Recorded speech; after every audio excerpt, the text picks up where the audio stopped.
You know how history always talks about the Nazis' crimes, the atomic bomb or D-Day, the big loud moments. But there's one story from World War II that's so dark, so buried under lies, that most people still have no idea what really happened. Imagine this, a quiet forest in Western Russia. Spring 1943. German soldiers stumble on something in the dirt. Human bones. Not just one or two, thousands. Perfectly lined up, each with a single bullet hole in the skull. At first, everyone thought it was another Nazi atrocity. But what if I told you it wasn't the Nazis at all? Here is where it gets wild. It was Stalin's Soviet Union. And even crazier, the world knew. The Allies, the so-called good guys, helped keep it a secret for decades. Yeah, this isn't some conspiracy theory. It's in declassified files, hidden memos, diplomatic cables, all showing how one of the biggest war crimes of the 20th century was swept under the rug for political convenience. Today, we're digging into the story the Soviets spent 50 years denying, and the West quietly helped cover up. This is the Katyn Massacre, the Soviet cover-up. It's the spring of 1943. Somewhere deep inside a quiet forest in Western Russia, the ground starts giving up its secrets. A German patrol, muddy, tired, half expecting nothing, stumbles on something strange. A mound of dirt, uneven, with the faint outline of boots sticking out. They dig a little, and then they freeze. Beneath the soil, a body, then another, and another. Each one still wearing a Polish uniform, hands tied behind the back, a single bullet hole at the base of the skull. Soon the digging turned into an excavation. Hundreds, then thousands of corpses laid out in perfect rows, like soldiers still standing in formation, only this time underground. It's horrifying. But what's even more disturbing is how precise it all looks. Every man killed the same way. No chaos, no crossfire, no battle, just cold, methodical execution. Now here's where the story gets even stranger. The Germans, yes, the Nazis, are the ones who found it. And for once, they're telling the truth. They claim, this wasn't us. This was Stalin's doing. And of course, the world doesn't believe them. I mean, who would? The Nazis accusing someone else of war crimes sounds like a sick joke. But this time, they weren't lying. Because what those soldiers uncovered in the Katyn forest wasn't just a mass grave, it was evidence of one of the most chilling war crimes of the 20th century. And what followed wasn't justice or outrage, it was silence. For 50 years, the truth about Katyn was buried under propaganda, politics, and fear. And the people who knew the truth were told to shut up and move on. When the truth was buried with the dead, the world looked away. To really understand how the Katyn massacre happened, we need to rewind a few years, back to the very beginning, World War II. See, in 1939, the world was still trying to figure out what Hitler was going to do next. Everyone knew Germany was becoming dangerous.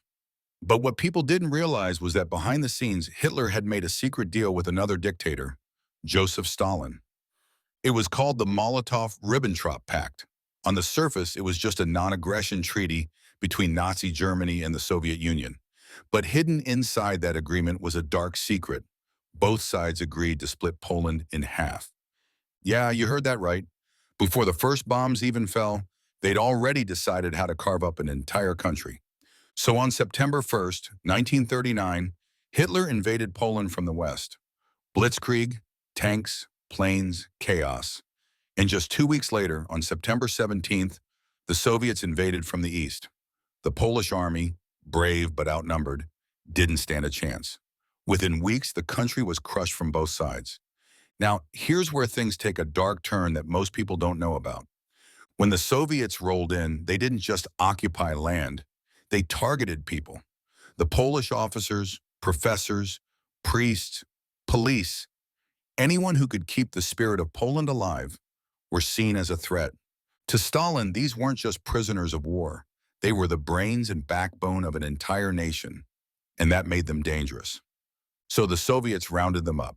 Thousands of them, roughly 22,000 officers, police, doctors, and intellectuals. They were told they were being sent to special camps. In reality, these were NKVD prison camps, places like Kozelsk, Starobelsk, and Ostashkov. At first, it didn't look like a death sentence. Prisoners were allowed to write letters home, send small packages. It looked normal as far as captivity went. Some even believed they'd eventually be released or exchanged. But then, one by one, the letters stopped coming. Months passed, no news. Families waited and waited, but nothing. It was as if thousands of men had simply vanished off the face of the earth. And for a while, that's exactly what happened. The world moved on, the war raged across Europe, and no one outside those Soviet borders really knew what was going on inside. The men in those camps had been erased, quietly, efficiently, and deliberately. But soon the ground in the cotton forest would start whispering their names again. So, thousands of Polish officers, professors, and intellectuals are sitting in Soviet prison camps. They don't know it yet, but a death sentence has already been signed by Stalin himself. It's early March 1940, inside the Kremlin. Stalin and his inner circle, including Lavrenti Beria, the head of the NKVD, basically his secret police, hold a closed meeting. Beria lays out a plan. These Polish prisoners, they're enemies of the Soviet state, every single one of them. And Stalin agrees. He doesn't just nod, he signs the order. That signature sealed the fate of over 22,000 people. Now here's where it gets chilling. This wasn't chaos, it wasn't random. It was planned like a government project. The NKVD, the same organization that ran Soviet labor camps and mass purges, handled it like paperwork. Every victim's name was recorded, every bullet counted. From April to May 1940, the transfers began. At first, prisoners thought they were being moved somewhere else, maybe for labor, maybe even home. They were told to pack their belongings, line up, and board trucks. But those trucks didn't head toward freedom. They drove to Katyn Forest near the city of Smolensk, a quiet, isolated place filled with pine trees. Once there, the prisoners were taken in small groups. Each man was brought into a small NKVD office, told his name was being checked. Then, without warning, a pistol pressed to the back of the head, one single shot. Quick, efficient, silent. The weapon used was a German-made pistol, the Walter PPK. Why? To make it look like the Nazis had done it later. That's how far ahead the Soviets were thinking. Bodies were dragged out, stripped of identification, and dumped into massive trenches. Row after row, thousands of them. Some were still wearing their medals, some were clutching photos of their families. And every night the same thing, truckloads of men, the sound of engines, then silence. By the time it was over, more than 4,400 men from the Kozelsk camp had been buried in Katyn alone. The rest, from other camps like Ostashkov and Starobelsk, were executed in different locations across the Soviet Union. The NKVD made sure there were no survivors, no witnesses, every document stamped top secret, every file sealed. To the world outside, these men simply disappeared. Their families received no answers, just silence and confusion. But the forest remembered, because no matter how deep you bury the truth, eventually the ground starts to give it back. Fast forward 3 years, it's 1943. The war has turned brutal. Hitler's army is deep inside Soviet territory, and the front lines are shifting like sand. One day, near the Russian city of Smolensk, a group of German soldiers begins digging trenches. Not for treasure, not for battle. Just another ordinary day of war. But as they dig deeper into the frozen ground of the Katyn forest, their shovels hit something solid. Bones. At first they think it's just a few graves. War casualties, maybe locals or soldiers. But as they keep digging, the hole keeps widening. And suddenly it's not just one or two bodies, it's hundreds, then thousands. And all wearing the same thing, Polish military uniforms. And here's the thing, these bodies weren't decomposed the way they should have been if they'd been killed recently. The documents, the diaries, even the newspapers found on the bodies dated back to 1940. That meant these men had been dead long before the Germans ever arrived in that area. The Nazi officers on site quickly realize what they've found: a propaganda goldmine. Because if the dates are right, this couldn't have been their crime. It had to be the Soviets. So the German high command steps in. They call in journalists, photographers, and even international medical experts from neutral countries like Switzerland and Sweden to investigate. And sure enough, the evidence is overwhelming. Every victim was shot in the back of the head. The bullet casings came from German-made pistols. Yes, the same Walter PPK model the Soviets used, but the ammunition was Soviet. The bodies were buried neatly, layer by layer, in a way that only an organized state could have done. The Germans released the story to the world. Stalin murdered thousands of Polish officers at Katyn. And here's the irony. For once, the Nazis were actually telling the truth, but the world wasn't ready to believe it. Because remember, in 1943, the Soviet Union was part of the Allied forces, fighting alongside Britain and the United States against Hitler. So when Nazi Germany pointed fingers at Stalin, most people brushed it off as pure propaganda. The Polish government in exile in London demanded an independent investigation. They wanted to know what really happened to their missing officers. But that demand infuriated Stalin. He called it an insult. And just like that, he cut off diplomatic relations with Poland. Still, the Germans kept pushing the story. They even published photos of the graves, rows of skulls, boots, notebooks, military badges, hoping to drive a wedge between the Allies. And in a cruel twist of fate, they were right about what happened.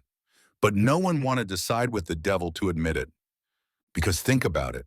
If you were Churchill or Roosevelt, what would you do? Publicly accuse Stalin, your wartime ally, of mass murder?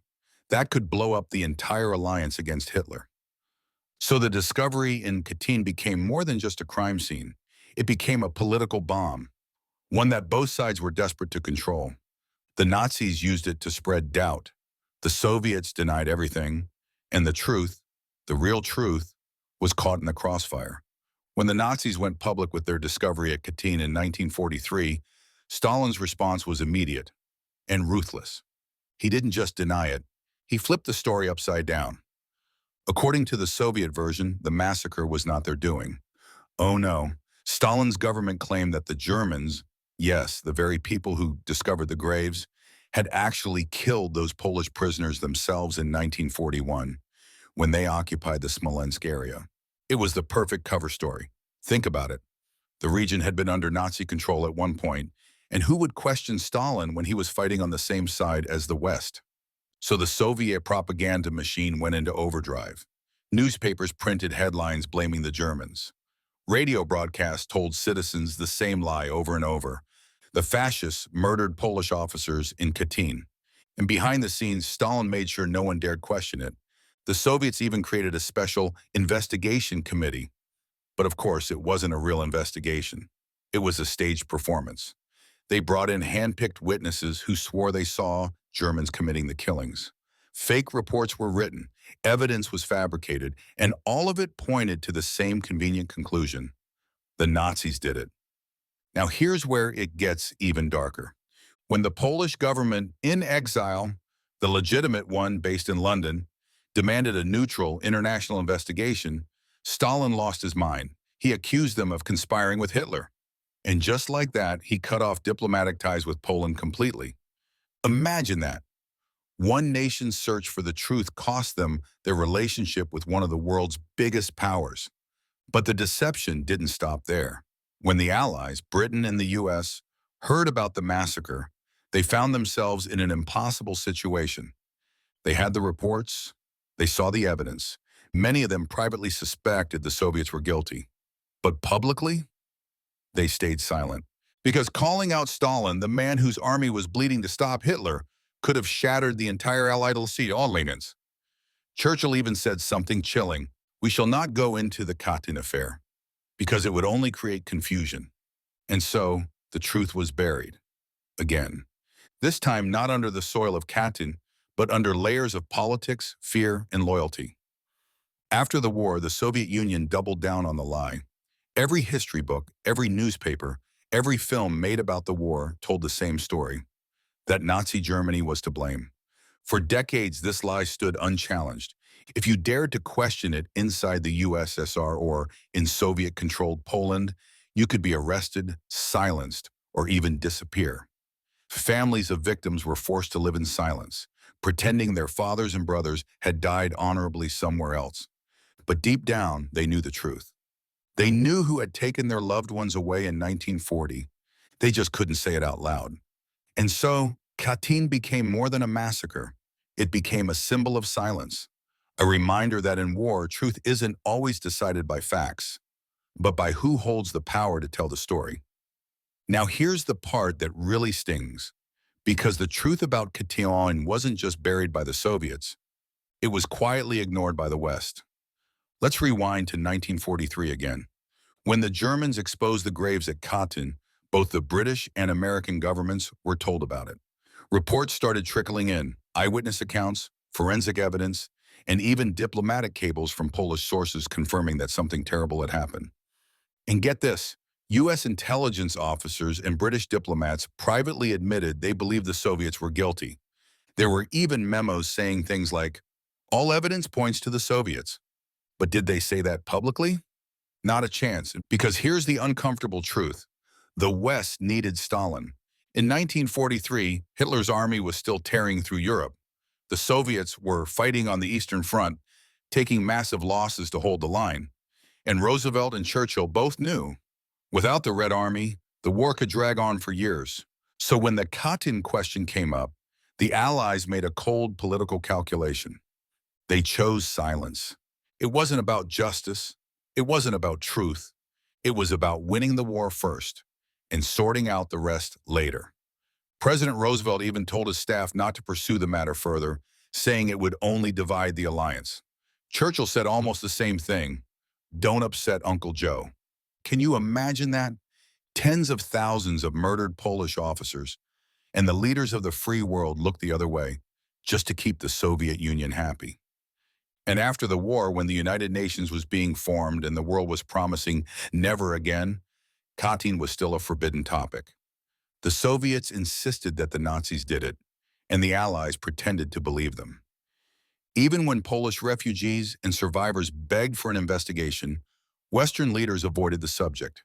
In some cases, they literally removed mentions of Katyn from public reports. Then, during the early Cold War, the U.S. Congress finally opened a small investigation, the Madden Committee, in 1951. They concluded that the Soviets were definitely responsible for the massacre. But even then, the findings were buried under classified stamps and political caution, because again, no one wanted to rock the boat. It's one of those rare moments in history where silence speaks louder than lies. The Katyn story wasn't just about what the Soviets did.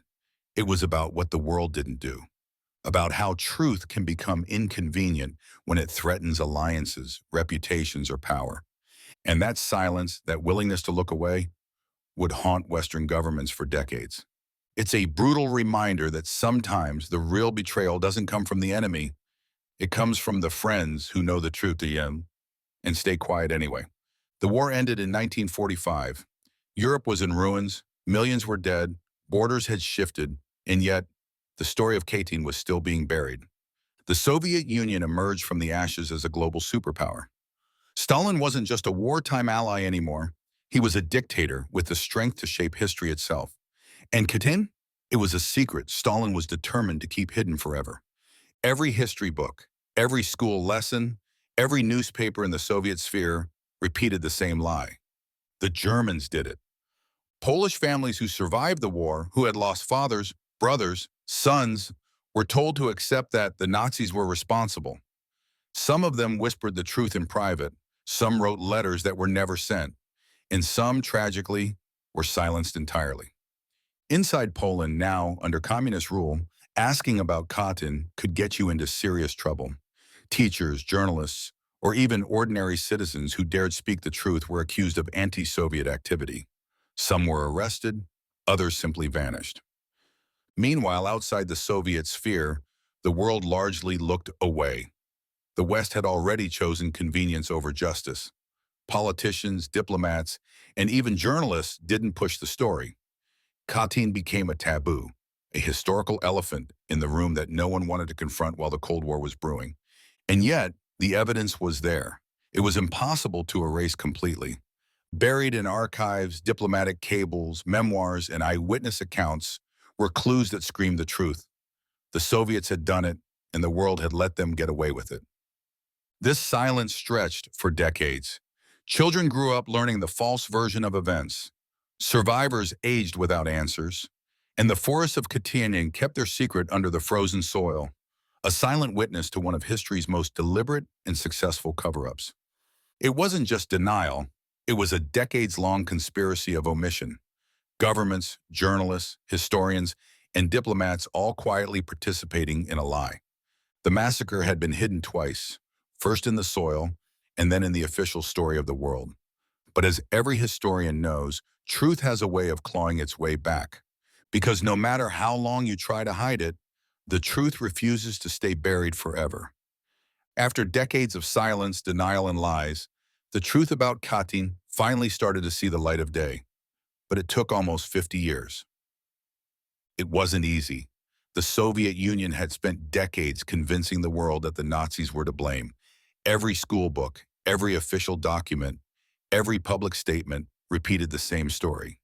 And even outside the Soviet sphere, governments were hesitant to confront Stalin's legacy. They had chosen convenience over justice for far too long. Then came the late 1980s. The Soviet Union was changing. Mikhail Gorbachev came to power and introduced glasnost, a policy that encouraged openness and transparency. For the first time, it became politically possible to acknowledge past crimes. And in 1990, the impossible happened. The Soviet government officially admitted what historians and survivors had long suspected. The Katyn Massacre was ordered and carried out by the NKVD under Stalin's direct command. This wasn't just a press release. It was the first public acknowledgement that decades of lies, propaganda, forged documents, diplomatic silence were all part of a deliberate cover-up. Families of the victims finally had confirmation of what happened to their fathers, brothers, and sons. Historians could finally begin piecing together the true timeline of events: the arrests in 1939, the meticulous executions in 1940, the Soviet denials during the war, and the Western silence that followed. But the story didn't end there. Even today, not all documents have been released, and debates continue about full responsibility. Some Russian officials have tried to downplay or justify Stalin's actions, while others openly acknowledge the atrocity. Katyn, once a hidden tragedy buried both in the forest and in history books, has become a symbol, a reminder that truth has a way of returning, no matter how long it is suppressed. It's also a stark lesson. History isn't just about battles and borders. It's about memory, justice, and accountability. And sometimes uncovering the truth means confronting the uncomfortable fact that silence, even by those who call themselves allies, can be as devastating as the crime itself. For the families, for Poland, and for history, Katyn finally reclaimed its story, not as a lie told by others, but as the truth that had waited patiently to be heard. So when we look back at Katyn, it's not just about the mass graves in a quiet Russian forest. It's not just about the 22,000 Polish officers who were executed in cold blood. It's about truth and silence. Katyn teaches us something important, that history isn't always written by facts alone. Sometimes it's shaped by fear, by convenience, and by the power to decide which stories are allowed to be told. The Soviet Union could bury the bodies, and the world could bury the truth. Allies stayed quiet. Families suffered in silence. And for decades, the real story was locked away. But even in the face of decades-long denial, the truth found a way back. It couldn't be erased forever. Katyn is a reminder that justice can take time, that remembering the past, no matter how painful, is essential, and that the choices we make, whether to speak up or stay silent, can echo for generations. Because in the end, history isn't just about wars and governments. It's about people, the lives that were stolen, the families that waited, and the responsibility we all share to honor the truth, no matter how inconvenient or uncomfortable it may be. Katyn isn't just a story of tragedy. It's a story of resilience, of memory, and of the courage it takes to finally say, this happened, and it must never be forgotten. So that's the story of Katyn, a massacre hidden in the forest and in history, a truth denied for decades, and finally a story that could no longer be silenced. It's a dark chapter, yes, but it's also a reminder that history matters, that the voices of the past, even when buried, deserve to be heard. And that silence can sometimes be as dangerous as the lies themselves. If this story shook you, made you think, or even left you questioning what else we might not know about history, then make sure to hit that like button, subscribe, and turn on the notification bell.